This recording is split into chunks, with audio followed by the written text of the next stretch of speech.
Pada kesempatan ini kita akan bahaskan satu daripada banyak hadis diriwayatkan oleh Abdurrahman ibnu Sakhar ad-Dawsi atau biasa dikenali dengan nama Abu Hurairah radhiyallahu an. Hadis ini ada dalam kitab Sahih Al-Bukhari. Apa kata Nabi? La taqumus sa'ah, hari kiamat tidak akan terjadi hatta hingga yuqbadal ilmu. Yang pertama, dalam hadis ini ada 6 tanda. Ini yang akan kita bahaskan. Yang pertama, yuqbadal ilmu, ilmu dicabut. Innallaha la yaqbidul ilma intiza'an. Allah tidak mencabut ilmu seperti mencabut pokok kayu dengan akarnya sekali. Lalu bagaimana ilmu itu tercabut? Bi mautil ulama, dengan meninggalnya ulama. Ketika Imam Syafi'i meninggal, maka berapa cabang ilmu hilang. Imam Syafi'i alim dalam bahasa Arab, Imam Syafi'i alim dalam tafsir, Imam Syafi'i alim dalam fiqh, Imam Syafi'i alim dalam hadis, bahkan bergelar Nasirus Sunnah. Imam Syafi'i yang pertama kali menyusun usul fiqh, lalu kemudian ketika meninggal masih ada digantikan oleh murid-muridnya Al-Muzani, Al-Buwaiti, Rabi' Al-Muradi.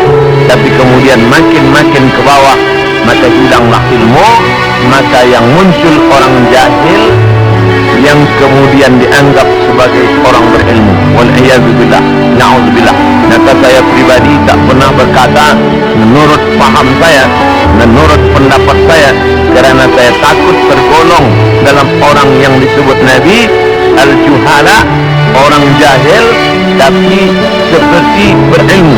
Zahirnya orang menyangka berilmu padahal tidak. Maka selalu saya mengambil pendapat ulama.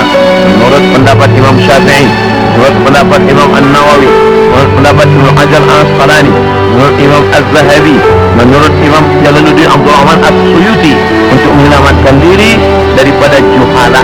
Na'udzubillah. Maka nanti kata Nabi SAW, sebelum hari kiamat bermunculanlah juhala karena pandai berbicara, karena berpakaian ulama.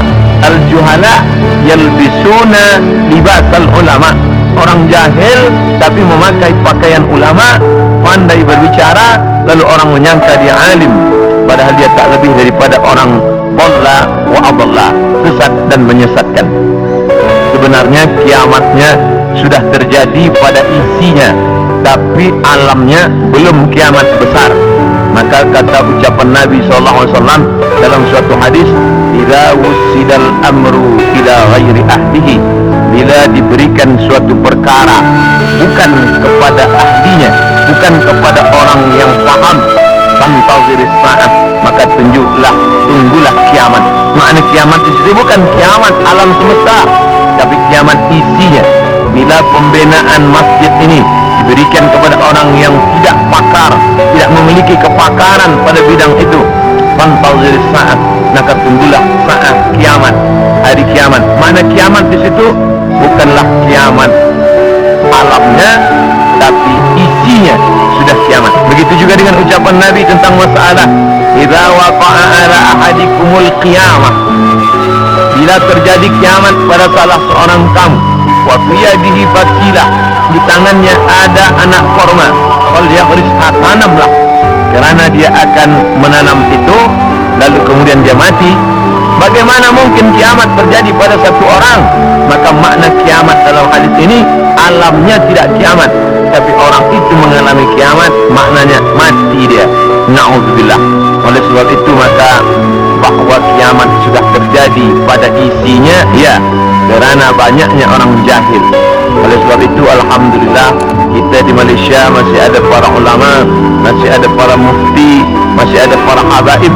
Maka kita datang ke majlis-majlis mereka, hindari majlis-majlis orang-orang jahil yang tidak diketahui sanad ilmunya, yang tidak diketahui dapat dari mana, bahkan mendakwa mendapat dari mimpi, langsung berjumpa dengan Syekh Abdul Qadir Al-Jilani, langsung saja terus mendapatkan zikir talqin dari Rasulullah SAW tanpa bersanad, tanpa berguru. Padahal para imam mengajarkan kita ada namanya sanad. Al-isnad minad din, sanad itu bahagian dari agama. Laulal isnad Kalaulah bukan kerana sanad, laqala man syaa ma syaa, maka orang mudah saja berkata sesuai kehendak hawa nafsunya.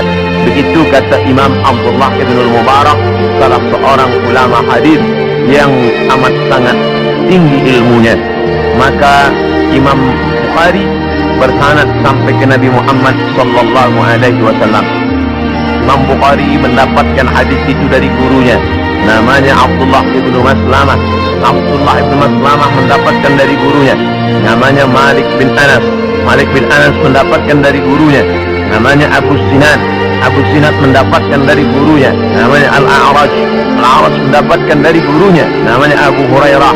Abu Hurairah mendapatkan dari gurunya, namanya Sayyidina wa Maulana Muhammad sallallahu alaihi wasallam. Dan di antara sanad itu mesti diteliti pula, orang ini mestilah adil. Makna adil menjauhi dosa besar, menghindari dosa kecil.